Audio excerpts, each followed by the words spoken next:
Alors Patrick Olive, je suis responsable de la SES du lycée Le Mans Sud et puis présent sur la section là-bas depuis 10 ans.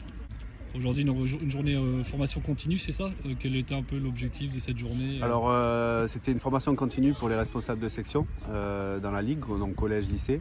Et j'ai été sollicité par Yvonique et Lionel pour intervenir sur la programmation, planification et programmation dans les sections sportives. Voilà, donc j'ai présenté ce qui se faisait au Mans.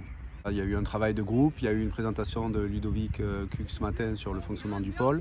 Et puis cet après-midi, j'ai présenté moi comment fonctionnait au Mans. Et voilà, c'était l'occasion d'échanger sur nos différentes contraintes et nos différentes façons de travailler. Très bien. Un mot sur ta section particulière et tes garçons.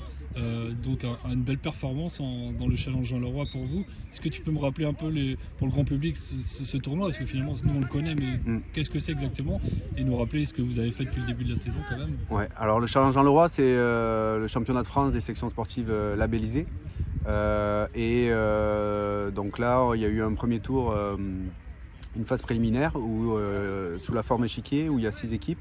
Donc en fonction du classement, on rencontre l'équipe pour le match suivant et il faut terminer premier pour se qualifier ou être dans les meilleurs deuxièmes. Donc dans notre poule, nous on a joué Laval avec une victoire 1-0 lors de la première journée. Ensuite on a perdu à domicile contre la section d'Amiens.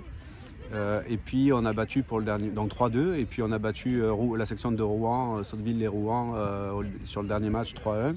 Et donc il y avait un 4e match à jouer normalement, qui aurait dû être contre Avranches et qui aurait dû définir la première place.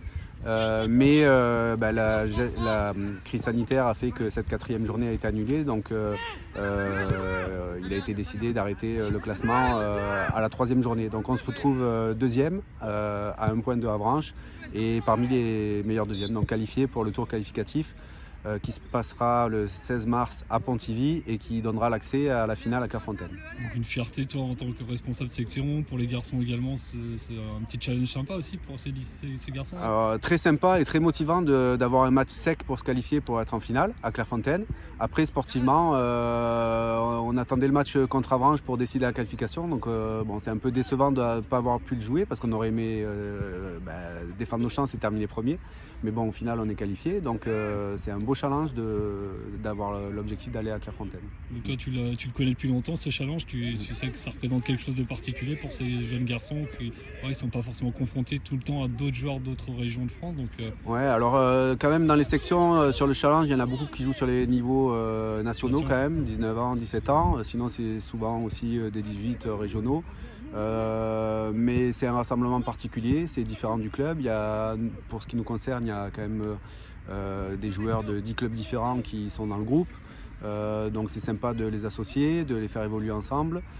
Et puis voilà, ils défendent les couleurs du lycée, de la ligue, et c'est toujours valorisant. Et puis être à Clairefontaine, ça leur parle bien. Donc, et de la Sarthe également.